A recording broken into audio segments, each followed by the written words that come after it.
TVN24 news নেটওয়ার্কের নিয়মিত আয়োজন দ্য ভিউজ অনুষ্ঠান থেকে আপনাদের সবাইকে স্বাগত জানাচ্ছি। আমি রানা আহমেদ। সুপ্রিয় দর্শক, আপনারা এই মুহূর্তে যারা ঘরে টেলিভিশন সেটের সামনে বসে অনুষ্ঠানটি দেখছেন কিংবা আরেকটু পরে টেলিভিশন সেটের সামনে বসে আপনাদের এই প্রিয় অনুষ্ঠানটি উপভোগ করবেন, কিংবা এই মুহূর্তে যারা ফেসবুক লাইভে ঢুকেছেন অথবা আরেকটু পরে ফেসবুক লাইভে ঢুকবেন, কিংবা আরও পরে সময় সুযোগ মতো যারা ইউটিউবে অনুষ্ঠানটি দেখবেন, তাদেরকেও আগাম স্বাগত জানিয়ে রাখি। সুপ্রিয় দর্শক, আজকের এই অনুষ্ঠানে আমরা ইমিগ্রেশনের বিভিন্ন দিক নিয়ে কথা বলবো। ইমিগ্রেশনের এত বেশি বিষয় বা এটা ক্যানভাসটা এত বড় যে অনেক সময় ছোট ছোট অনেক প্রশ্ন আমাদের মনে জাগে, যেগুলো আমরা উত্তর খুঁজে পাই না বা কারো কাছে জিজ্ঞাসা করলে ঠিকমতো উত্তর পাই না। আবার অনেক সময় মনে হয় আমরা এই উত্তরটার জন্য একজন অ্যাটর্নির সঙ্গে আলাপ করতে পারি, কিন্তু অ্যাটর্নির কাছে একটা অ্যাপয়েন্টমেন্ট পাওয়াটা যেমন একটা সময় সাপেক্ষ ব্যাপার হয়ে দাঁড়ায়, তেমনি অর্থকরীর ব্যাপার তো রয়ে গেছে। সে কারণে আজকে আমরা খুব ছোট ছোট অনেকগুলো জানার বিষয় যেগুলো আছে, যেগুলো আমরা প্রাত্যহিক আমাদের জীবনে আমাদের অনেক সময় দরকার পড়ে, সেই জিনিসগুলো অন্য কারোর সাথে আলাপ করতে পারি না, এই বিষয়গুলো নিয়ে আজকে আমরা আলোচনা করবো। প্রথমেই আমরা যে বিষয়টি নিয়ে কথা বলতে চাইবো সেটা হচ্ছে যে বিনা পরীক্ষায় নাগরিকত্ব কারা পাচ্ছেন এই সুযোগ। এটি তো আছেই, তারপরেও একজন ব্যক্তি আমেরিকার বাইরে বছরে কতবার যেতে পারবেন, কতদিন থাকতে পারবেন, এ ব্যাপারে আইনগত কোনো বাধ্যবাধকতা কি আছে সে বিষয়গুলো, এছাড়াও আরও অনেক বিষয়গুলো আছে যেগুলো আমাদের প্রাত্যহিক জীবনে প্রায় কাজে লাগে, সে বিষয়গুলো তো রয়েছে। সুপ্রিয় দর্শক, এর বাইরেও আপনাদের এই সংক্রান্ত বিষয় বা ইমিগ্রেশন সংক্রান্ত বিষয়ে যদি কোনো প্রশ্ন থেকে থাকে, তাহলে আমাদের টেলিভিশন স্ক্রিনে যে টেলিফোন নম্বরটি ভেসে উঠেছে, তারপরেও আমি বলে দিচ্ছি 646-307-9828, এই নম্বরে ফোন করতে পারেন, কিংবা যাদের ফোন করতে একান্তই অসুবিধা হয় তারা আমাদের ফেসবুকেও প্রশ্ন রাখতে পারেন। আমরা সবগুলো প্রশ্নের উত্তর দেওয়ার চেষ্টা করব। এবং ইত্যকার এই সমস্ত বিষয়ে আলোচনা করবার জন্য আমাদের স্টুডিওতে উপস্থিত হয়েছেন আমাদের সকলের প্রিয়জন, প্রিয় মানুষ, প্রিয় মুখ, প্রিয় প্যারালিগাল জনাব Belayet Hossain Belal, certified paralegal, Bangla immigration services. জনাব বেলায়েত হোসেন বেলাল, আপনাকে স্বাগত। ধন্যবাদ রানা ভাই, আপনাকে ধন্যবাদ, টিভিএনের সকল দর্শককে। আপনাকেও অসংখ্য ধন্যবাদ যে আপনি অনেক ব্যস্ত থাকেন আমরা জানি, তাও উপেক্ষা করে আমাদের স্টুডিওতে উপস্থিত হয়েছেন এবং খুব ছোটখাটো নানান বিষয়, আমি তো আগেও বলেছি, এই বিষয়গুলো আপনার কাছ থেকে জানতে চাইবো, কারণ এই কাজগুলো প্রতিদিনই আপনি করে থাকেন, মানুষকে এই সেবাগুলো দিয়ে থাকেন, সেটা নিয়ে আমরা কথা বলবো। প্রথমে বিনা পরীক্ষায় নাগরিকত্ব কারা পাচ্ছেন, কি সুবিধা পাচ্ছেন, সামান্য একটু গুরুত্বটা তুলে ধরতে চাই। সুপ্রিয় দর্শক, দীর্ঘ প্রবাস জীবনের প্রতিটি ভোর যেন এক নতুন আশার আলো, হাতে কফির কাপ, চোখে ভবিষ্যতের স্বপ্ন, আর মনে একটাই প্রশ্ন, কবে পাবো নাগরিকত্ব। প্রতিদিন হাজারো মানুষ আমেরিকার এই বিশাল ভূমিতে ঘুম থেকে জেগে ওঠেন একটাই প্রত্যাশা নিয়ে, একদিন আমিও হব নাগরিক। কেউ চাকরির ব্যস্ততায়, কেউ সন্তানের ভবিষ্যৎ নিয়ে, কেউ বা বৃদ্ধ বাবা মাকে পাশে রাখার ইচ্ছে থেকে লড়ছেন কাগজপত্রের এই কঠিন পথে, খুঁজছেন কিভাবে পরীক্ষা ছাড়াই আমেরিকায় নাগরিকত্ব পেতে পারি, বা কারা পাচ্ছেন এই সুবিধা। সবাই কি পাচ্ছেন, নাকি নির্দিষ্ট কিছু মানুষ যাদের জন্য এই সুবিধা প্রযোজ্য, নাকি এটা শুধু বয়স্ক বা প্রতিবন্ধীদের জন্য, নাকি যুদ্ধে অবদান রাখা প্রবাসীদের জন্য বিশেষ কোনো ব্যতিক্রমী সুযোগ। এই প্রশ্নগুলো আজ শুধু অভিবাসী সমাজের নয়, বরং এটি আলোচনার কেন্দ্রবিন্দু হয়ে উঠেছে গোটা কমিউনিটিতে। কেউ বলছেন এটি মানবিক সিদ্ধান্ত, আবার কেউ শঙ্কিত এতে কি আইনি প্রক্রিয়া দুর্বল হবে, নাগরিকত্বের মর্যাদা কি তাহলে কমে যাবে, ইত্যাদি ইত্যাদি ইত্যাদি। সুপ্রিয় দর্শক, আজকের আলোচনায় আমরা চেষ্টা করব খুঁজে বের করতে আসলে কারা পাচ্ছেন এই সুযোগ, আর এর প্রভাব কি হতে পারে আমেরিকার অভিবাসন ব্যবস্থায় এবং আমাদের প্রবাস জীবনে। তাই অনুষ্ঠানের অতিথির কাছে জানতে চাইব বিনা পরীক্ষার নাগরিকত্ব আসলে কিভাবে কাজ করছে এবং এর বাস্তব চিত্রটা কেমন, কারা পাচ্ছেন এই সুবিধা। তো দর্শক, চলুন ফিরে যাই আজকের মূল আলোচনায়, বিনা পরীক্ষায় নাগরিকত্ব কারা পাচ্ছেন এই সুযোগ। জনাব বেলায়েত হোসেন বেলাল, আমি সামান্য কথা বলেছি, আপনার কাছে জানতে চাইবো, কারণ আমি আবারও বলছি যে আপনি এই কাজগুলো প্রতিদিনই করছেন। তো এই ব্যাপারে কি আপনি একটু বলবেন যে কারা এই সুবিধায় আওতায় আসছেন, কোনো নির্দিষ্ট যোগ্যতার শর্ত আছে কি? ধন্যবাদ রানা ভাই, আবারও আপনাকে। যদি আমরা বলি যে রেগুলার পরীক্ষা দিয়ে আপনি পাশ করবেন, সেটা সবার জন্য উন্মুক্ত। কারো যদি ডিফিকাল্টিস থাকে, আন্ডারস্ট্যান্ডিং, বুঝতে পারে না অথবা মনে রাখতে পারে না, সেটা দুটা কারণে হইতে পারে। বয়স যখন অধিক হয়ে যায় তখন অনেকেরই বোঝার শক্তিটা কমে আসে, মেমোরিটা কমে যায়, মুখস্থ রাখতে পারে না। অথবা আপনি আমাকে বুঝাইতেছেন, থামও আমি বুঝতে পারতেছি না, আপনার কথাটা আমি কোনোভাবেই আমার ভিতরে আমি মুখস্থ অর অবিকল জিনিসটা আমি নকল করে আপনাকে উপস্থাপন করতে পারতেছি না, এটা হচ্ছে আমার মেমোরি লস। ওকে, ওর কোনোভাবেই আমি পড়তে পারি না, আমি যে আপনাকে লিখে দিব ওই ক্ষমতা আমার নাই, সেটা আমার শারীরিক অক্ষমতার কারণেই হোক, ওর আমার ব্রেনের মেমোরিগতভাবে কারণেই হোক, পারেন না। বাট মেজরিটি টাইম বিনা পরীক্ষা যারা পরীক্ষা পাশ করতে চায় অথবা নাগরিক হইতে চায়, মোস্ট অফ দ্য টাইম রেজাল্টটা ভালো আসে 65 অ্যান্ড আপ। আচ্ছা, তখন যে জিনিসটা ইমিগ্রেশন অফিসার যেটা চিন্তা করে, ওর দেখে যে যে একজন অ্যাপ্লিকেন্ট আসছে উনি রিয়েলি বয়োবৃদ্ধ, 70, 75, 65, 68, তো সম্ভবত ওনার ব্রেনটা ভালো কাজ করে না, মেমোরি আর আগের মতো হয় না। যে ইমিগ্রেশন অফিসার লেটসি আপনার বা আমার বা কারো একজন ইন্টারভিউ নিচ্ছে, ওনার আব্বা আম্মাও কিন্তু আছে বাড়িতে, ওরাও যখন 70, 75 সে জানে যে একটা লোক যখন 70-এর উপরে হয়ে যায়, ওর 65-এর উপরে হয়ে যায়, ডে বাই ডে তার মেমোরিটা কমতে থাকে, সে মেমোরাইজ আর করতে পারে না। বাট এই জন্য সবাই না কিন্তু, বাট মেজরিটি পিপল। এই যদি আপনার প্রবলেম থাকে, সেটা যদি আপনি প্রুভ করতে পারেন, তাহলে আপনি রেগুলার এক্সামে আপনাকে যেতে হবে না। ক্রাইটেরিয়া যেগুলি আছে ওগুলো আপনার ফিল আপ করতে হবে, আপনার ফর্ম ফিল আপ করবেন, ওই ফর্মের মধ্যে আপনি কিন্তু আবার বিনা ফিতেও আপনি পারেন। বাট রাইট না ট্রাম্প প্রশাসন আসার পরে কিন্তু ওইটাতে একটু কম কাজ হচ্ছে। আপনি অ্যাপ্লাই করবেন, দীর্ঘদিন হয়তো আপনার অ্যাপ্লিকেশন পড়ে থাকবে, যারা ফি দিবে তাদেরটা একটু ফাস্টার হচ্ছে। এটা বললাম আমরা, যদি কেউ বিনা পরীক্ষায় এবং বিনা ফিতে বিনা পরীক্ষা এবং বিনা ফিতে যদি কেউ করতে চায়, যদি কেউ ফি দেয় তাদের একটু আগে আসবে, বিকজ অফ এই প্রশাসন কিন্তু চাচ্ছে না। এগেইন আমি সেম জিনিসটাই বললাম। এখন হচ্ছে যদি কেউ ইয়াং বয়স হয়, ওকে, আমাদের কথা হচ্ছিল যে 65 অ্যান্ড আপ যদি হয় রেজাল্ট একটু বেটার আসে। আমরা সাধারণত যেটা দেখি, আমাদের কাছে যখন ক্লায়েন্ট আসে, আমরা যাদের অ্যাপ্লাই করি বা কাজগুলি করে দেই, অনেকের হয়ে যায়, বাট কারো কারো হয় না। কি রিজনে? উনি যখন পরীক্ষা দিতে যায়, ইমিগ্রেশন অফিসে বুঝতে পারে যে ওনাকে দিয়ে হয়তো হবে, উনি পারবেন, শারীরিকভাবে অত অক্ষম না, এইজ এত অ্যাপ্রোপ্রিয়েট হয় নাই যে যেই এজে গেলে মানুষের মেমোরিটা অনেকটাই কম হয়ে যাবে, সেরকম এজের ক্ষেত্রে ওদেরকে কিন্তু ডিনাই হয়। তো যাই হোক, কেউ যদি আর্লি এজে হয়, কোনো কারণে উনি অ্যাক্সিডেন্ট করতো কারণেই হোক, ওর কোনো রিজনে হোক, উনি মেমোরি করতে পারে না, উনি মুখস্থই রাখতে পারে না, যদি তার এরকম প্রুফ থাকে, ডেফিনেটলি উনিও পারবে বিনা পরীক্ষা হইতে। মানে এটাই হচ্ছে মোটামুটি দুইটা জিনিস কাজ করে। একটা হচ্ছে যদি আপনার বেশি এজ হয়ে যায়, না সবার জন্য না, বিশেষ কিছু ক্ষেত্রে রাইট, অনেক এজ আপনার আপনি কোনোভাবে মেমোরি করতে পারেন না, অথবা আর্লি এজ আপনি ডিফিকাল্টিজ আছে, যে ডিফিকাল্টিজ আপনি মেমোরি করতে পারেন না, সেটা ডাক্তার সার্টিফাইড আছে, আপনার এমআরআই করা ছিল, ওর আমরা জানি যে ডিফিকাল্টিজ গো থ্রু করার পরে আপনি আর মেমোরি করতে পারেন না। এই ডকুমেন্ট যদি কারো থাকে, ওনারাও পারবেন, সেটা আর্লি এজেও পারতে পারেন, সেটা আপনার 65, 70, 80 না, আর্লি এজেও পারা যাবে। তার মানে আপনি যেটা বললেন সেটা হচ্ছে যে যারা ইংরেজি ভালো বলতে পারেন না, লিখতে পারেন না, এবং স্মৃতিশক্তি দুর্বল বা অক্ষম, যে কোনো ভারবই হোক, বয়স 65 বা 65 কম, সেক্ষেত্রে কোনো সমস্যা নেই। তাহলে এক্ষেত্রে যখন যারা এইটার ক্ষেত্রে আবেদন করবেন, আমরা জানি যে ন্যাচারালাইজেশনের জন্য আবেদন করতে গেলে N400 ফর্ম পূরণ করতে হয়। এক্ষেত্রে যারা এই সুবিধা নিতে চান, তাদেরকেও কি এই N400 ফর্ম পূরণ করতে হবে, নাকি অন্য কোনো কিছু? এটা তো করবেন, এটার সাথে এডিশনাল আপনাকে কাগজপত্র সাবমিট করতে হবে। আচ্ছা, কি কি কাগজপত্র? কি কারণে আপনি অক্ষম, আচ্ছা, সেটা আপনার ডাক্তার দিবে। একটু আগে যেটা বললাম, যদি কারো ক্যাট স্ক্যান হয়ে থাকে, যেটা কারো যদি ব্রেন ইনজুরি হয়, যে ইনজুরির কারণে আপনি জানেন না, পড়তে পারেন না, বা আপনি মুখস্থ রাখতে পারেন না, সিটি স্ক্যান কারো থাকতে পারে, এমআরআই থাকতে পারে, যে যার ডাক্তার দেখান, ডাক্তার এডিশনাল আপনাকে যে টেস্টগুলি করানো ছিল, যে টেস্টের রিজনে ওর কি মেডিসিন আপনার চলতেছে।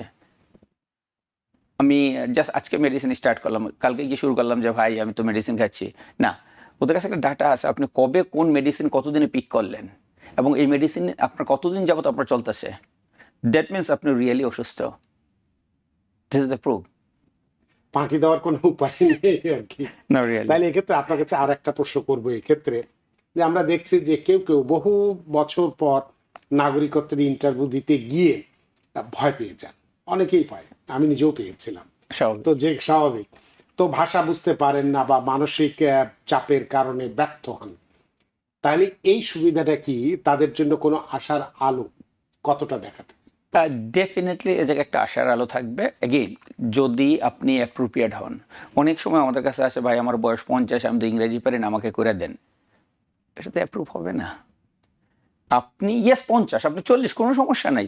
যদি আপনি এরকম সমস্যার মধ্যে আপনি পড়ে থাকেন যে জন্য আপনার মেমোরি লস্ট, আপনি পারেন না মেমোরাইজ করতে, আপনি সম্ভব।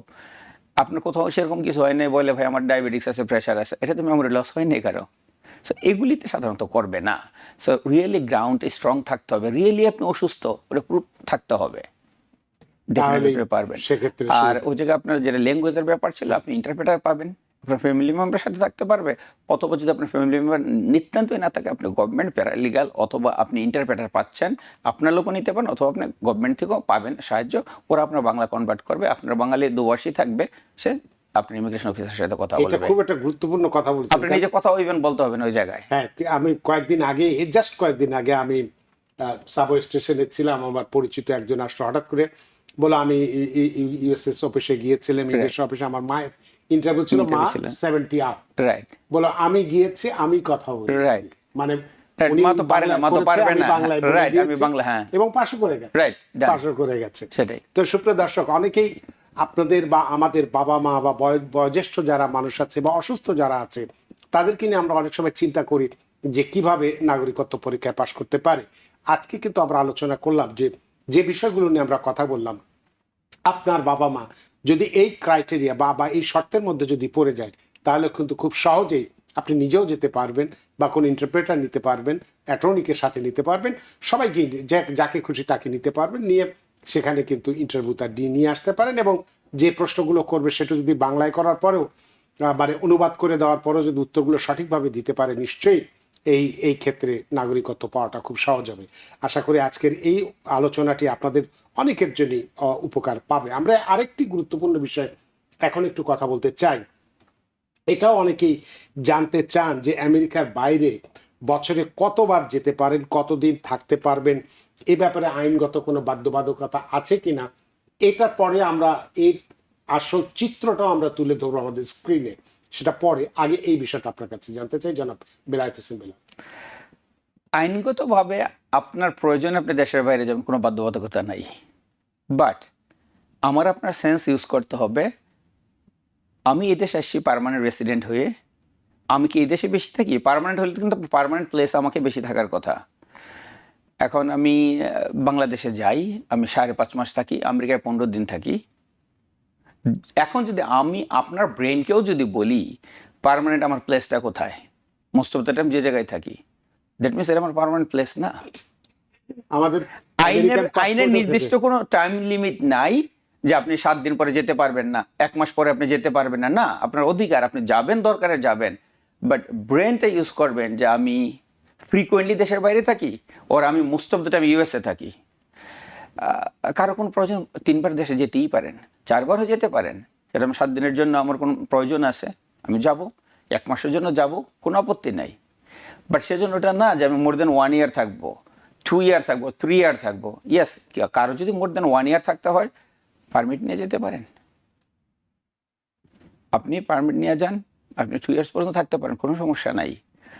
বাট কেউ যদি ফ্রিকোয়েন্ট যায়, লাইক এভরি মান্থ উনি আসে, 7 দিন কি 3 দিন হাজিরা দেয়, আবার উনি 5.5 মাস দেশে থাকেন।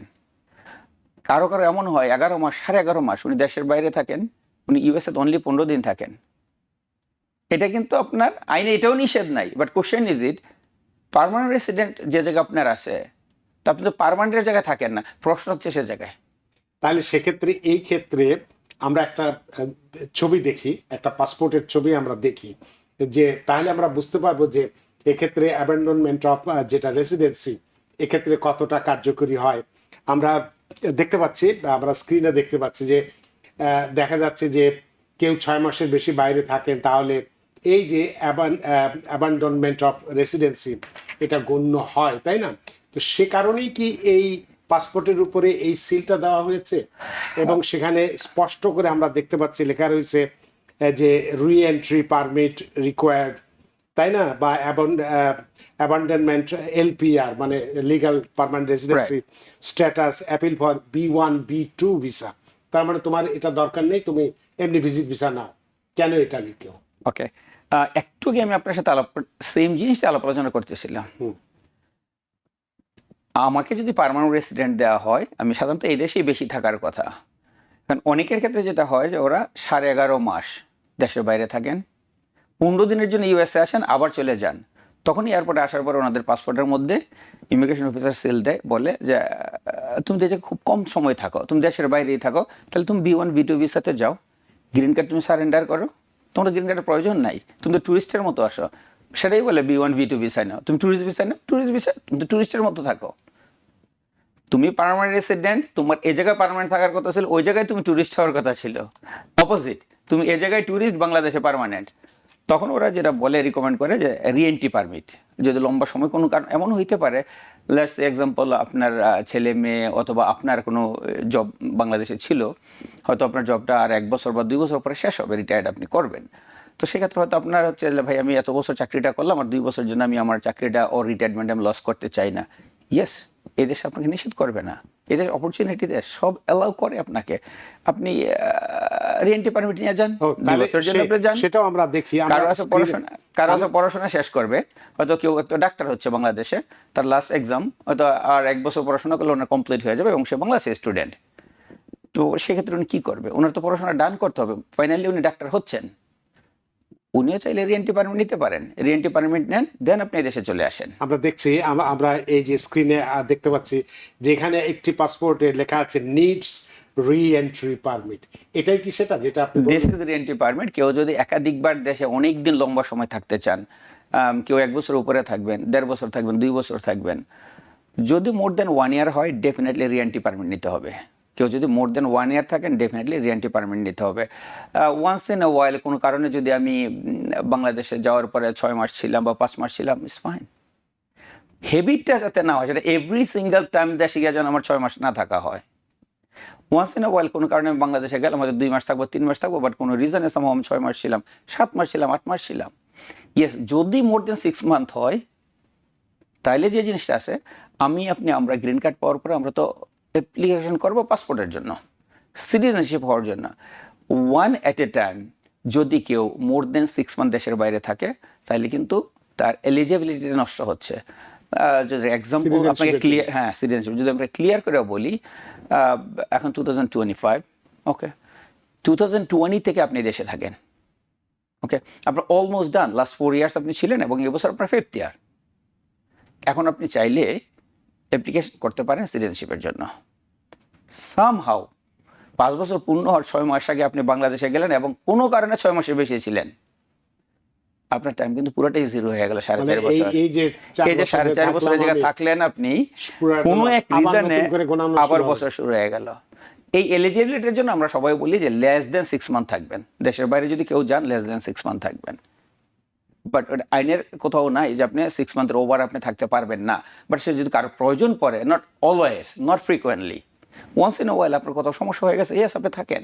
বাট সে যেন এভরি ইয়ার একবার না হয়, এভরি ইয়ারে 2 বার না হয়, এরকমটা যাতে না হয়। যদি এরকম কারণে নিতান্ত লাগে, তখন রি-এন্ট্রি পারমিট নিতে হবে। সেক্ষেত্রে আর কোনো সমস্যা না, রি-এন্ট্রি পারমিট তো গভর্নমেন্ট থেকে আপনি পারমিশন নিয়েই যাচ্ছেন, তখন তো অফিসার দেখবে এবং ওরা একটা আলাদা আপনার বুক দেবে। বুকটা কাইন্ড অফ ইউএস পাসপোর্টের মতোই, কালারটা শুধুমাত্র গ্রিন কালার হবে বুকটা। তাহলে সেক্ষেত্রে একজন মানুষ কয়বার রি-এন্ট্রি পারমিট নিতে পারে? একবার তো আপনি 2 বছর নিচ্ছেন, 2 বছর আপনি থাকলেন, তারপরে যদি আপনি চান 3 মাস 2 মাস অফ এন্ড অন চলাফেরা করেন, আবার যদি আপনার প্রয়োজন পড়ে আবার আপনি নিতে পারেন। সেটাও 2 বছর আমি আবার নিতে পারবেন, সেক্ষেত্রে কোনো সমস্যা নেই। না, রি-এন্ট্রি পারমিট নিতে কোনো সমস্যা নেই। আচ্ছা, এবং সর্বোচ্চ কি এই 2 বারই নেওয়া যায় নাকি? না, আপনি একাধিকবার নিতে পারবেন। এখন কেউ তো আর এতদিন নেয় না, কারো এতদিন আর লাগে না। কোনো এক কারণে হয়তো আপনি বাংলাদেশে একাধিকবার যাচ্ছেন, আবার একাধিকবার থাকবেন। যদি আপনি কন্টিনিউ দেশের বাইরেই থাকেন, তাহলে সম্ভবত তো এই দেশে না থাকাটাই আর হচ্ছে না, মানে থাকাটাই কম হচ্ছে।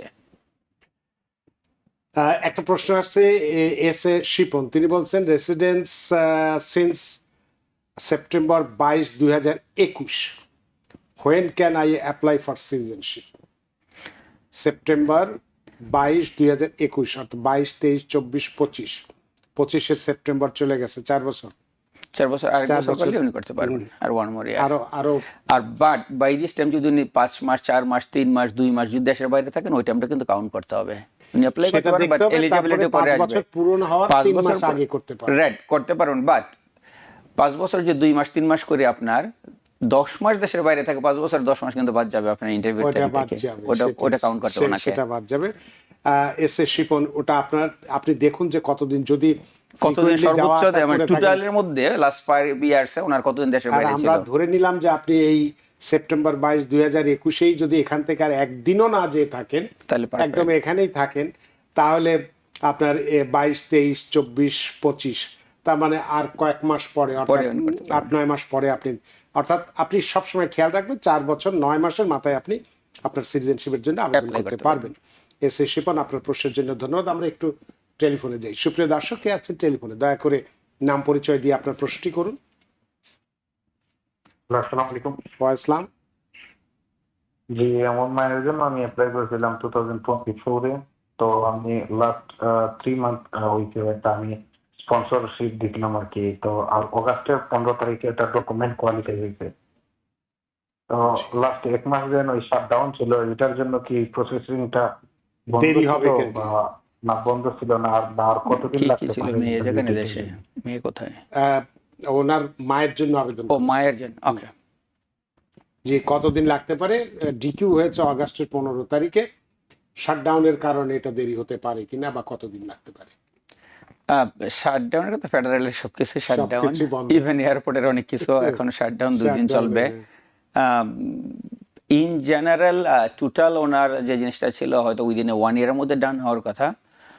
একটার পর একটা তো প্রশাসনে কিছু না কিছু ঝামেলা হয়েই যাচ্ছে সামহাউ। এফেক্টেড পড়বেন উনি একটু, কিছুটা দেরি শাটডাউন হতে একটু পারে। দেরি হবে সব জায়গায়, সব কিছুতেই। জি। এভাবেই ট্রাম্প প্রশাসন ইমিগ্রেশন স্লো করে আছে, যেটা আপনার ইন জেনারেল 1 বছর লাগতো সেটা 1.5 বছর লাগবে। আরও যদি নতুন 2 মাস অ্যাড হয় কোনো কারণে, আরও 2 মাস বাড়বে।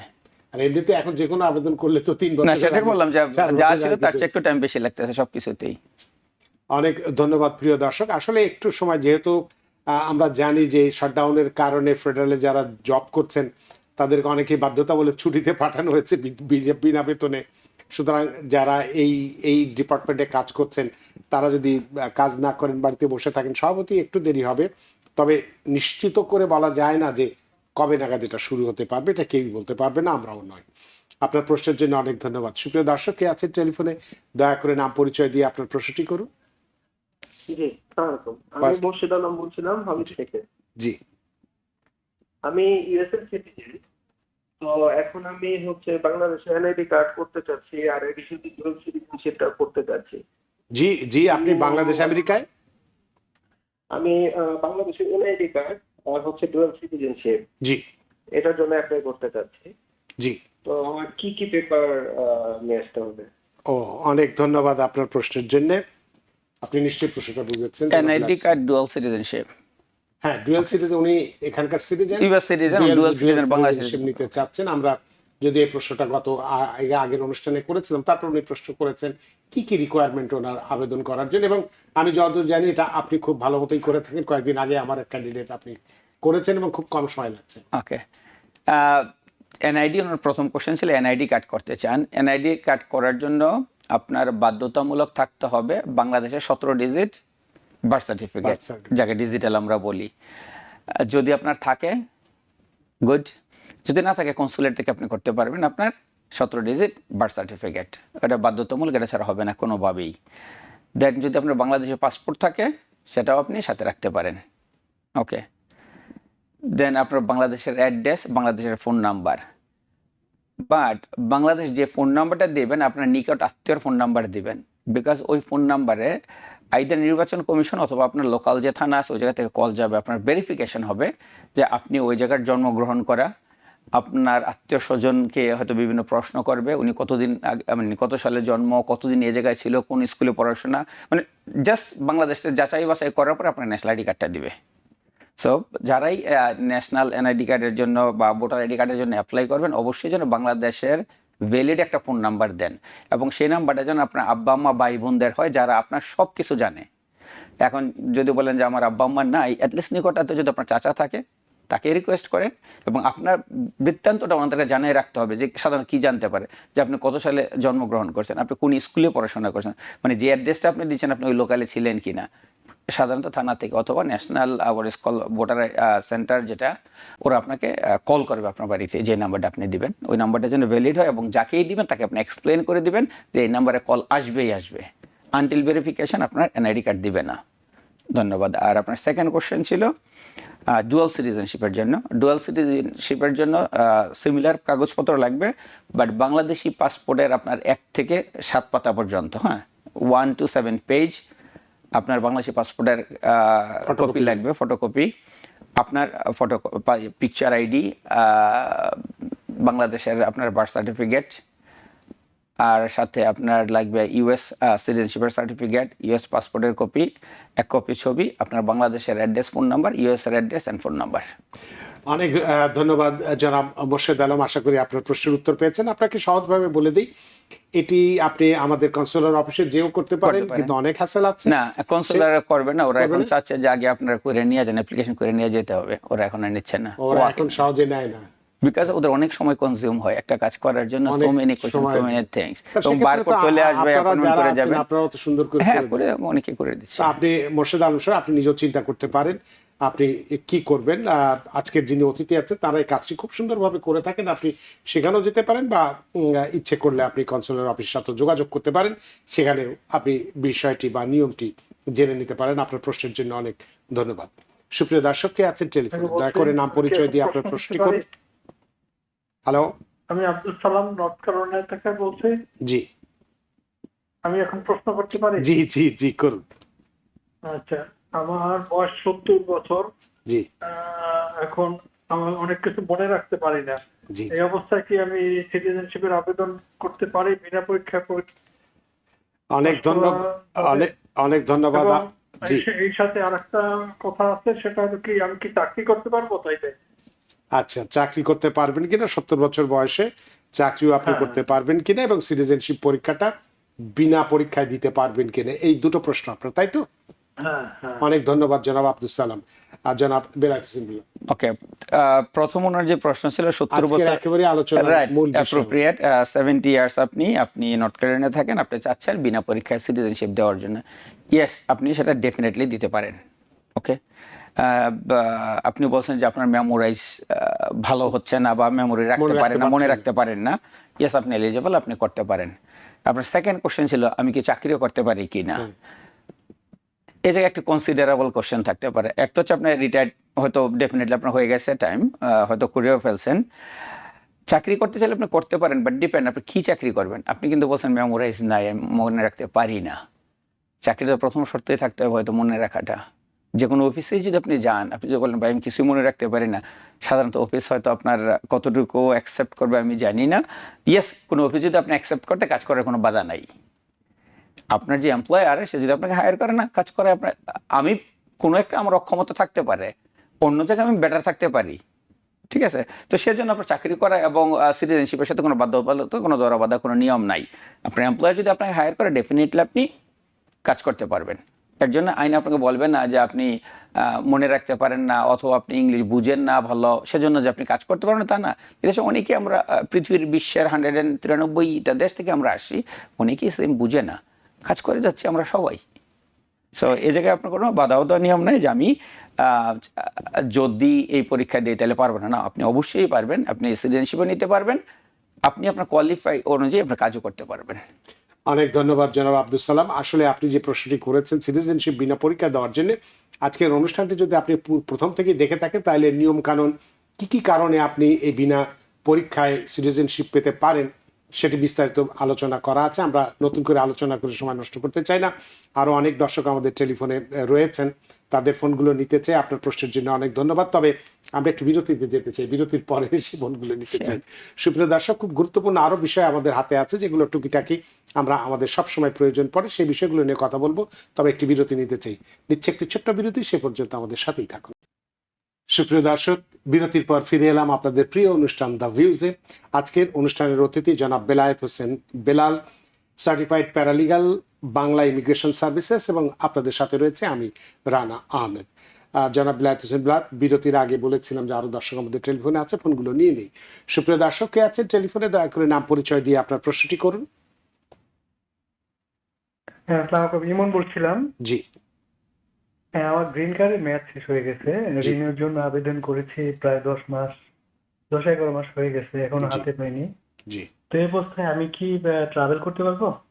সেটা যাতে অনেক ধন্যবাদ জনাব ইমন আপনার প্রশ্নের জন্য। জনাব বেলায়েত, পুনর প্রশ্ন ছিল গ্রিন কার্ড এক্সপায়ার হয়ে গেছে, উনি আবেদন করছে আবেদন 10 করছে, মাস, তাও 10 মাস হয়ে গেছে, উনি এখন গ্রিন কার্ড travel হাতে করতে পায় পারবে। না, এখন উনি যাবেন কিভাবে? ওকে, গ্রিন কার্ডের পরিবর্তে ওনার কিছু না কিছু আনুষঙ্গিক থাকতে হবে। যেতে পারেন, আসবেন কিভাবে? সেই ওকে, তো যদি কারো নিতান্ত প্রয়োজন হয় যাওয়ার জন্য, অথবা আমি সেই ইমন যে কল করলেন ওনারা যদি লাগে, উনি কোনো একটা মনস্থির করতে পারেন উনি কবে যাবেন, সেই হিসাবে উনি একটা ট্রাভেলের বুকিং একটা কাগজ নিতে পারেন। আমরা যদি অ্যাপয়েন্টমেন্ট করে দিই, উনি ফেডারেল প্লাজা যাবেন, ও জায়গায় ওয়াক ইন, উনি ওনার যে সমস্ত কাগজপত্র আছে যেগুলি ওনার রিনিউয়ালের জন্য দেওয়া ছিল, পেমেন্ট করে ডেফিনেটলি উনি পে করছে, যেহেতু 10 মাস হয়ে গেছে। আপনার পেমেন্ট রিসিট আছে, অল অ্যাপ্লিকেশন আছে, সব কিছু নিয়ে যদি আপনি ইউএসসিএস যান ফেডারেল প্লাজায়, ওরা আপনার পাসপোর্টে স্ট্যাম্প করে দেবে, ভ্যালিড ফর 1 ইয়ার দিয়ে আপনি নিশ্চিন্তে যেতে পারবেন এবং নিশ্চিন্তে আসতে পারবেন। ভয় বা কনফিউজের কিছু নাই, যেহেতু আমার গ্রিন কার্ড নাই, এটাও গ্রিন কার্ড আপনার হয়তো হয়ে গেছে, সামহাও আপনার হাতে পান নাই, হাতে এত পান 10 মাস লাগার কথা না, কোথাও মিসিং থাকতে পারে, হয়তো আপনার গ্রিন কার্ড পান নাই, বাট উইদাউট স্ট্যাম্পিং আপনি যেতে পারবেন না, ফিরে আসতে পারবেন না। সো আপনাকে যেটা যেতে করতে হবে, পারবেন, মাস্ট যাওয়াটা যেতে পারেন, আসতে আসতে পারবেন না, পারবেন না। সো মাস্ট আপনাকে স্ট্যাম্প করে নিয়ে যেতে হবে, এবং 1 2 3 দে অল ডু ইট, এর জন্য আপনার আলাদা কোনো ফি দিতে হবে না স্ট্যাম্প করার জন্য। সরাসরি গেলে মানে অ্যাপয়েন্টমেন্ট করে, রাইট, অ্যাপয়েন্টমেন্ট করে সেখানে শুধুমাত্র গেলে- আপনি একটা টিকিট নিয়ে যাবেন, বুকিং করে, যে আমি ইতারকে যেতে চাচ্ছি ইমার্জেন্সি, সেটা আপনার কোনো পার্সোনাল রিজন থাকতে পারে যে জন্য আপনি যাবেন, কি অসুস্থ থাকতে পারে, ওর আপনার কোনো রিয়েলি পার্সোনাল ইমার্জেন্সি কিছু থাকতে পারে, সেই ইমার্জেন্সি কস্টটা দেখে আপনি বলতে পারেন যে আমার দিস দ্য রিজন ইমার্জেন্সি, আমি যেতে চাচ্ছি, আমার গ্রিন কার্ড এখন হাতে পৌঁছে নাই, দেন ওরা আপনার পাসপোর্টে স্ট্যাম্প করবে, এটা ভ্যালিড ফর 1 ইয়ার। এই কাজটি, এই সেবাটি কি আপনারা তো দিয়ে থাকেন? ডেফিনেটলি, তা আপনার কাছেও নিয়ে যেতে হ্যাঁ, পারেন। আসতে পারছেন। জনাব ইমন, আশা করি আপনার প্রশ্ন উত্তর পেয়েছেন। যদি আপনি মনে করেন যে আপনার এই সেবাটি দরকার আছে, তাহলে বাংলা ইমিগ্রেশন সার্ভিসে আসতে পারেন, সেখানে আপনার যাবতীয় সহযোগিতা করা হবে। আপনার প্রশ্নের জন্য অনেক ধন্যবাদ। সুপ্রিয় দর্শক, কে আছেন টেলিফোনে, দয়া করে নাম পরিচয় দিয়ে আপনার প্রশ্নটি করুন। হ্যালো, জি। আসসালামু আলাইকুম। ওয়াইসলাম। আমি আব্দুল রব বদরতলা বলছি। জি প্রশ্ন করব। জি জি আমি আজকে একলগে আসলো ওই বাইকে 10 বছর আগে। আমার বাদে আমার ওয়াইফ 4 বছর ধরে বাংলাদেশে গেছে, আর আইতে পারছে না, হয়তো তার সুবিধা অসুবিধা বেমারে আছে, আইতে পারছে না। 4 বছর বাদে আবার নতুন, এগুলো তো সব বাতিল হয়ে গেছে। আমি আবার নতুন ভাবে আমার মেয়ে সিটিজেন পুরানা মানুষে আবার অ্যাপ্লাই করা বাদে বাচ্চা 1 বছর ধরে চলার বাদে বাংলাদেশে আবার কেস গেছে আজ 6 মাস একটু। এর ভিতরে আমার 9 বছর চলে আমি সিটিজেন হয়ে গেছি। এখন আমার ওয়াইফের কেসটাতে ঢাকা গেছে, কতদিন লাগতে পারে ইন্টারভিউর জন্য, ওইটা একটু আমি জানতাম চাই। অনেক ধন্যবাদ জনাব আব্দুর রব আপনার প্রশ্নের জন্য। জনাব বেলায়েত হোসেন বেলাল। রব ভাই, ধন্যবাদ আপনাকে। আপনার কমপ্লেক্সন অনেকগুলি, ডিটেলসটা আলাপ করার জন্য আপনি যদি আমার অফিসে আসেন অনেকটা ভালো হবে অ্যান্সারটা করার জন্য, বিকজ অফ জাস্ট এই জায়গায় হয়তো 30 সেকেন্ডে এত ডিটেলস আপনার কাছ থেকে নেওয়া এবং ওটার অ্যান্সারগুলি করা কষ্টকর হয়ে যাবে। মানডে টু ফ্রাইডে আপনি বিকাল 5টার পরে আসতে পারেন, কোনো অ্যাপয়েন্টমেন্ট লাগবে না, আপনার যত কোশ্চেন আছে আপনি রেখে নিয়ে আসতে পারেন, এবং অনেক কিছু ওনার রেডি করা ছিল। হ্যাঁ, ওটা যদি আগে আলাপ আলোচনা করা যেত তাহলে হয়তো আরও 1 বছর আপনার পিছনে পড়ার দরকার ছিল না, ওনাকে সহজেই নিয়ে আসার ব্যবস্থা করা ইজি ছিল। But still is fine. আপনাকে রব্বাই বলবো, যদি আপনি অফিসে আসেন 5টার পরে, আমি ডিটেলস আপনার সাথে আলাপ আলোচনা করবো, কি কি আপনার লাগবে, যদি এনি হেল্প লাগে আল ডু ইট।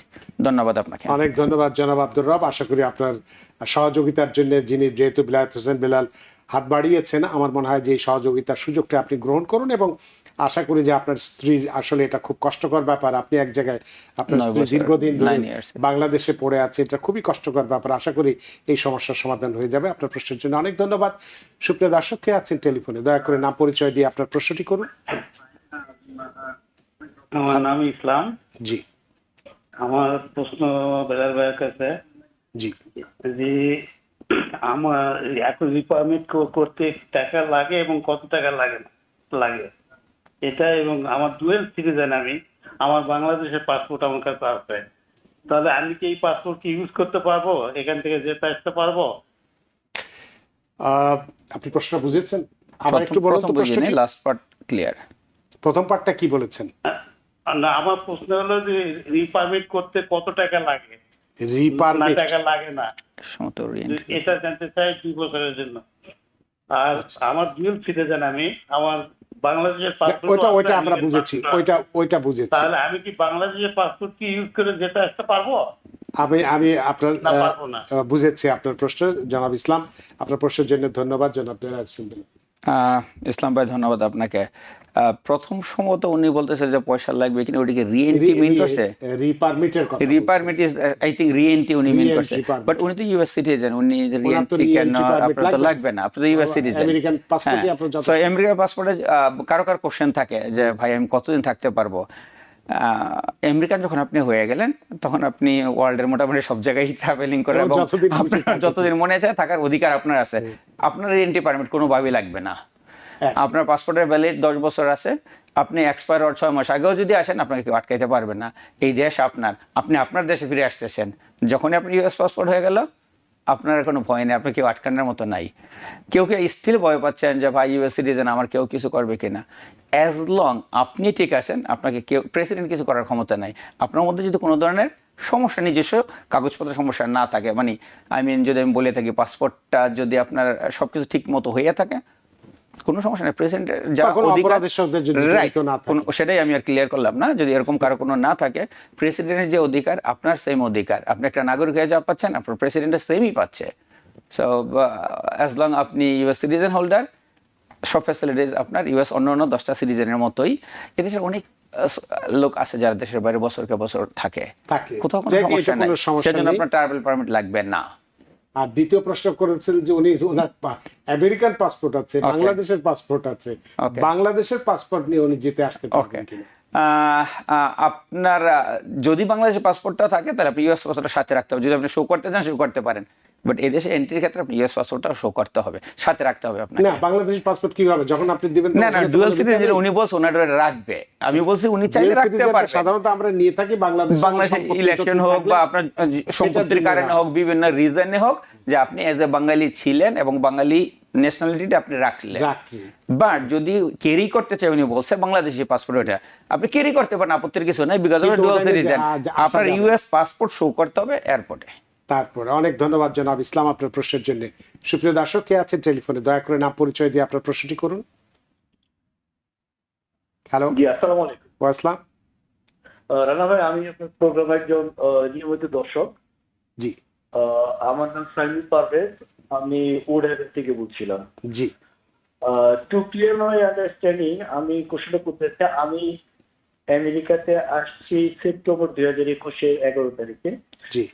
একটু আগে যেটি শুনছিলাম যে আমি এর মধ্যে বাংলাদেশে গিয়েছিলাম 1 মাস বা 1 মাস 10 দিনের মতো ছিলাম। জি। এই গত 4.5 বছর ভিতরে। জি জি। তো আগামী সেপ্টেম্বর 11 তারিখে আমার 5 বছর হবে। জি। সেক্ষেত্রে কি আমি কি 1.5 মাসের মতো যে বাংলাদেশে ছিলাম এটাকে মাইনাস করে আমাকে কি অ্যাপ্লাই করতে হবে 3 মাস ভিতর? দ্যাট ইজ আমাকে সেপ্টেম্বরের জায়গায় অক্টোবরের 13 তারিখ ধরে তার 3 মাস আগে অ্যাপ্লাই করতে হবে, নাকি আমি এখন 3 মাস আগে সেপ্টেম্বর 11কে টার্গেট করে অ্যাপ্লাই করতে পারবো? অনেক ধন্যবাদ জনাব পারভেজ আপনার প্রশ্নের জন্য। ওনার অনলি 30 ডেজ ছিল। হ্যাঁ, thank you. Just only 30 days ছিল, 30 ডেজ ওনাকে কাউন্ট করতে হবে। আচ্ছা, মানে ওটা বাদ দিতে হবে? ওটা 30 ডেজ আপনি বাদ দিবেন। আপনার যে কয়দিন বাদ ছিলেন, জাস্ট অনলি 30 ডেজ ছিল, অনলি জাস্ট 30 ডেজ বাদ দিবেন। অলমোস্ট ওনার টাইম হয়ে গেল, জাস্ট 30 ডেজ এডিশনাল টাইমটা শুধু বাদ দিবেন। তো সেপ্টেম্বরে যেহেতু 5 বছর হবে, তার মানে আগস্ট জুলাই অর্থাৎ মানে হ্যাঁ সেটাই জুন অর্থাৎ 2026 জুনে উনি আবেদন করতে পারবেন। অনেক ধন্যবাদ জনাব পারভেজ। অর্থাৎ 4 বছর 9 মাসের মাথায় এর মধ্যে 1 মাস আপনি বাদ হয়ে গেল, সেটা 10 মাস হবে। এটা বাদ দিয়ে আপনি আবেদন করতে পারবেন। সুপ্রিয় দর্শক, কে আছেন টেলিফোনে, দয়া করে নাম পরিচয় দিয়ে আপনার প্রশ্নটি করুন। ও আমাদের হাতে সময় নেই, আমি দেখতে পাইনি, আমাদের হাতে সময় নেই, সময়ের দূরত্বে বাধা, সময়ের সীমানা টপকানো কঠিনতে অনুষ্ঠান শেষ করতে হচ্ছে। জনাব বেলায়েত হোসেন বেলায়েত। সুপ্রিয় দর্শক, আপনারা আমি জানি অনেকেই টেলিফোনে লাইনে আছেন, আপনাদের ফোন সময় অভাবে নিতে পারছি না বলে দুঃখিত। জনাব বেলায়েত হোসেন বেলায়েত, আপনি অনেক ব্যস্ত মানুষ, সেটা সবকিছু উপেক্ষা করে আমাদের স্টুডিওতে উপস্থিত হয়েছে এবং আজকে অনেকগুলো বিষয় এবং এই প্রশ্নগুলো যেগুলো মানুষ সবসময় আমাদেরকে করছেন, এগুলো প্রতিনিয়তই করছেন এই ছোটোখাটো বিষয়গুলোই আপনার কাছে জানার জন্য আপনি আসেন, এই পরামর্শগুলো দেন, এতে করে আমাদের কমিউনিটির অনেক মানুষের উপকার হয় এবং আপনার এই আজকের আলোচনার মধ্যে দিয়েও সত্যি আমরা ঋদ্ধ, আমরা প্রাণিত। ধন্যবাদ রানা ভাই আপনাকে, ধন্যবাদ টিবিএনকে, ধন্যবাদ টিবিএনের সকল সহকারী বৃন্দকে, সেই সঙ্গে ধন্যবাদ টিবিএনের সকল দর্শককে। শুধু যাদের national ID card, passport, green card, এরকম যদি কারো কোনো প্রশ্ন থাকে চাইলে যোগাযোগ করতে পারেন আমার অফিসে, মানডে টু ফ্রাইডে আসতে পারেন, ইনশাল্লাহ আমি হেল্প করবো আমার বেস্ট লেভেল পর্যন্ত। ধন্যবাদ সকলকে, ভালো থাকবেন। অনেক ধন্যবাদ জনাব বিলায়েত হোসেন বিলাল আপনাকে আবারও। সুপ্রিয় দর্শক, আজকে আমরা খুব গুরুত্বপূর্ণ বিষয়গুলো কথা বলেছি, বিশেষ করে আমরা যারা বয়োজ্যেষ্ঠ আছি, যারা অসুস্থ আছি, তারা কিভাবে বিনা পরীক্ষায় আমরা সিটিজেনশিপ পেতে পারি, এবং আমি আমার গ্রিন কার্ড থাকা সত্ত্বেও কতদিন পর্যন্ত আমি দেশের বাইরে যেয়ে থাকতে পারবো, এবং না তার বাইরে ব্যত্যয় ঘটলে কি হতে পারে সেটা আমরা স্ক্রিনের মাধ্যমে দেখিয়ে দিয়েছি যে ইমিগ্রেশন অফিসার কি কথাগুলো লিখেছেন। সুতরাং এটি অত্যন্ত কষ্টজনক, দুঃখজনক, এই ভুলগুলো যেন আমরা না করে থাকি। আশা করি আজকের অনুষ্ঠান আপনাদের যথেষ্ট ভালো লেগেছে। সুপ্রিয় দর্শক, যে যেখানেই থাকুন ভালো থাকুন, সুস্থ থাকুন, নিরাপদে থাকুন। থাকুন টিবিএন 24 নিউজ নেটওয়ার্কের সাথেই। শুভ সন্ধ্যা। টিবিএন 24 টেলিভিশন দেখতে আজই কল করুন 7187776556। লগ ইন করুন www.totalcamelbd.com। নিউ ইয়র্ক থেকে সম্প্রচারিত টিবিএন 24 টেলিভিশন বিশ্বজুড়ে বাঙালির কণ্ঠস্বর।